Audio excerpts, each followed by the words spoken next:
Laymen's evangelical fellowship స్థాపకులు దానియేల్ గారు 1960వ సంవత్సరం నవంబర్ 19వ తేదీన చేసిన ప్రసంగము. యోహాను సువార్త 14వ అధ్యాయం 5-6 వచనాలు.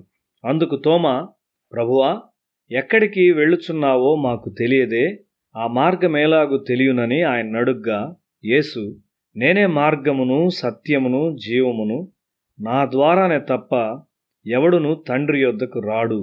తన పరిచర్య అంతంలో యేసు శిష్యుల యొక్క కన్నులను ఇంకా తెరచుటకు ప్రయత్నిస్తూ ఉన్నాడు. తండ్రిని మాకు కనబరుచుము అని ముందుగా ఫిలిప్పు విన్నపం చేశాడు.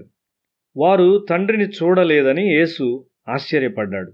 యేసు మీద తన కన్నులను ఉంచినవాడు యేసు సంపూర్ణతను చూస్తూ ఆయన ప్రభావము ప్రపంచమును నింపుటను చూస్తాడు. యేసునందు విశ్వాసముంచువాడు ఎక్కువగా ఎదుగుచుండును. నేను వెళ్ళుచున్న మార్గము మీకు తెలియను అని ముందుగా యేసు 4వ వచనంలో చెప్పాడు. ఎక్కడికి వెళ్ళుచున్నావో మాకు తెలియదే, ఆ మార్గం ఎలాగో తెలియను అని తోమా అన్నాడు. నేనే మార్గమును అని యేసు చెప్పాడు. అవును, మన యవనములో మనకు యేసే మార్గం. యేసు 12 సంవత్సరముల వయసులో ఉన్నప్పుడు ఆయన తల్లిదండ్రులు ఆయన్ను దేవుని ఆలయానికి తీసుకుని వెళ్ళారు. ఆయన అక్కడ లేఖనములను నేర్చుకొనుచున్నాడు. ఆయన తల్లిదండ్రులు ఇంటికి తిరుగు ప్రయాణం ప్రారంభించారు గాని ఆయన ఇంకా లేఖనములను నేర్చుకొనుటలో నిమగ్నమయ్యాడు. మన యవన కాలంలో లేఖనములను నేర్చుకొనుట మనము ఆసక్తితో చేయవలసి ఉన్నాము. యేసే మార్గము. తన పరిచర్య ప్రారంభంలో గలిలయలోని కానాలో ఒక వివాహ విందులో వచ్చిన ఒక అత్యవసరతను ఆయన తీర్చాడు. ఒక క్రొత్త ఓడ నిర్మించబడక ముందు అలాంటి ఒక చిన్న ఓడను చేసి నడిపిస్తారు. అదేవిధంగా ఆయన గొప్ప దేవుడయుండి రక్తమాంసములకు తను తాను పరిమితం చేసుకుని వాక్యానుసారంగా నడిచాడు. యేసు తన తల్లిదండ్రులను ప్రేమించాడు. అదేవిధంగా వారితో స్పష్టముగా దీనత్వముతో మాట్లాడాడు. ఆయన వారితో ప్రయాణమును ప్రారంభించకపోవుట వలన వారు విచారముతో ఆయన కొరకు వెతకవలసి వచ్చింది. ఆయన దేవుని నుండి వచ్చిన సందేశాన్ని వారికిచ్చాడు. ఎందుకు తన కొరకు వెదికారు అని అడిగాడు. తన తండ్రి పని మీద తాను ఉండవలసి ఉన్నానని మీకు తెలీదా అన్నాడు. మరియా యేసు పాదములకు నూనె రాసినప్పుడు యూదా దానికి ఇష్టపడలేదు. అది అమ్మబడి పేదలకు సహాయం చేయటం మంచిదని అతడు భావించాడు. అయితే దాన్ని యేసు సమర్థించలేదు. యూదాలో పేదల కొరకైన ప్రేమను ఆయన చూడలేదు. కొంతమందిని ఆదర్శవాదులు అంటారు. వారు వారిని నీతిమంతులుగా చూపుటకు ప్రయత్నించుంటారు.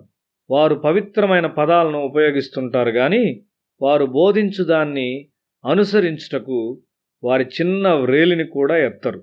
ఒక యోగ్యుడైన వ్యక్తికి ఒక మంచి విషయము చేయబడినప్పుడు ఒక తప్పైన వివాదమును ఎవరు తీసుకొని రాకూడదు.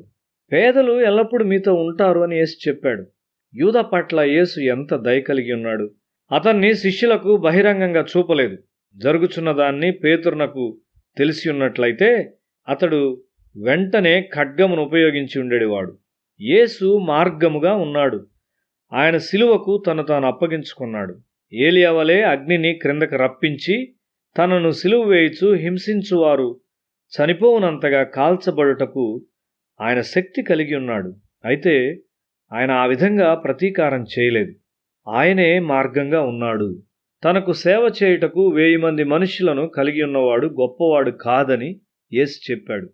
అయితే ఒక 1000 మంది మనుషులకు సేవ చేయవాడు గొప్పవాడు మరియు ఒక నాయకునిగా ఉండుటకు తగినవాడు. నీవెంతమందికి సేవ చేయగలవు? యేసు యొక్క ప్రతి వాక్యము మనకు జీవము. ఆయనే జీవము, నిజమైన జీవము. యేసే సత్యము అని అంగీకరించువాడు దేవుని సంతోషపరిచే జీవితమును మరియు మనుషులకు మేలు చేయు జీవితమును జీవించుటకు ఆచరణ యోగ్యమైన మరియు అవసరమైన సత్యాన్ని పొందుకుంటాడు.